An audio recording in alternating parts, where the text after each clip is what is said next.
Ho-ho, the holidays are coming. And that can be stressful for everyone. But sometimes it can be especially stressful for adults with dyslexia and dyscalculia and dysgraphia. Some of the reasons why it can be particularly stressful is because A, you've got to spend money and you got to calculate how much you need to spend. B, because you need to bake things and measuring may be tricky. C, you need to send cards and correspondence to friends and family. Well, I'd like to make some suggestions that my family has used over the years that will hopefully make the holidays just a little bit easier on you. So, one thing is my mom taught me years ago to start holiday shopping in July. I usually get my kids stocking stuffers and their Hanukkah gifts well in advance. So, we celebrate both holidays, but for Hanukkah, I usually just give them one gift. They all get the same gift on the first day of Hanukkah. One year, everyone got a Himalayan salt lamp for their bedroom or for the living room or whatever room. Another year, everyone got the little tiles that you can put in your wallet or in your purse. So if you misplace your keys, you can find it. This year, I've already ordered their gift, and it's a lamp that helps with anxiety and sleep. So I buy those things way ahead of time so that it's easier on my pocketbook. I also buy my kids stocking stuffers, things that I think that they'll like, little fun gag toys and gifts. And I start looking for those in July. This year, I finished buying my kids fun stocking stuffers back in August. So that part's all done. And all I have left is to get them the things that are on their Christmas list. When they were younger, I used to always love to do Black Friday shopping. And when my kids were younger, they only had the in-person option. Nowadays, you can do your Black Friday and your Cyber Monday shopping online. Either way, it saves on your pocketbook and it's easier if you're buying great gifts for less money.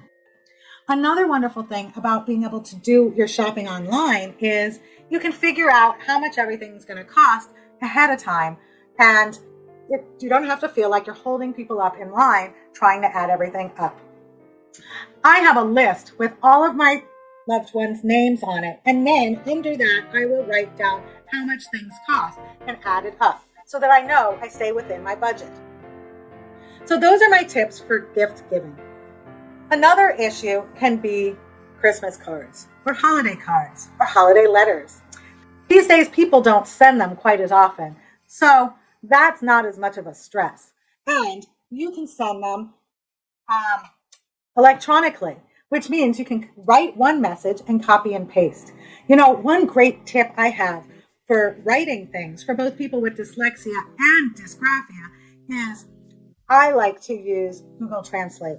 I type something up and then I copy it over into Google Translate and then I have it translated into English. I write it in English as well. And so then I go back and I look at what I wrote while I listen to what Google Translate says I wrote. So I can make any changes along the way and I can hear my mistakes and see where I need to fix them. That's a great tip. And I shared it with a fellow dyslexic recently and he was so excited to have that information. Another challenge is holiday meals. Lots of people have parties and they ask you to bring something for the potluck, or you want to bake cookies or some type of treat to share with your friends and family. Well, recipes can sometimes be hard to follow. Directions are sometimes a challenge for people with dyslexia, dysgraphia, and dyscalculia. So recipes are like following directions. If you like this video, press the like button and subscribe now. The more people who subscribe and like, the more we will show up on YouTube for other people to learn more about dyslexia, dysgraphia, and dyscalculia. One of the great things you can do nowadays is listen to them on YouTube, TikTok, or even have it read to you on any number of digital options.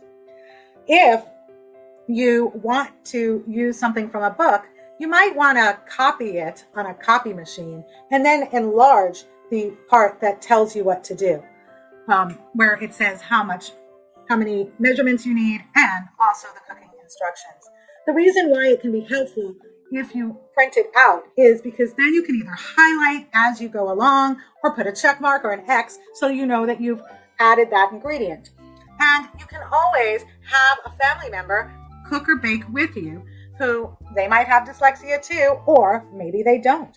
If they do have dyslexia, you guys might want to double, triple check before you go adding in 2.5 cups of salt instead of 2.5 teaspoons or something like that. And if you work with a friend or a family member on baking, you can have them do some of the more challenging measurements and you can stick to the ones that are easier. If you need to double your recipe, simply put it into a calculator.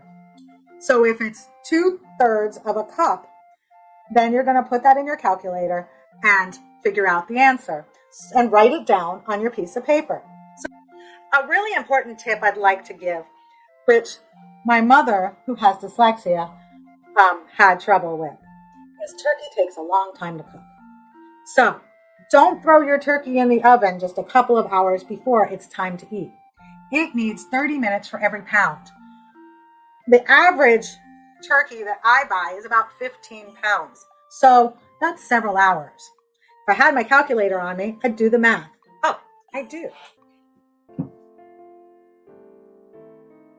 Phones are so wonderful. We have everything there. So 30 minutes times 15 pounds is 450 minutes. And you divide it by 60, and that's 7.5 hours.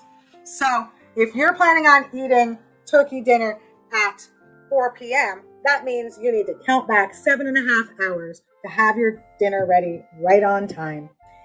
Since people with dyslexia, dysgraphia, and dyscalculia often have executive functioning challenges, that means time management issues. It's good to plan ahead. Read your recipe ahead. Read the cooking time ahead. Do your shopping ahead. Make your cards ahead. I hope that you found these tips to be helpful and you have a wonderful holiday.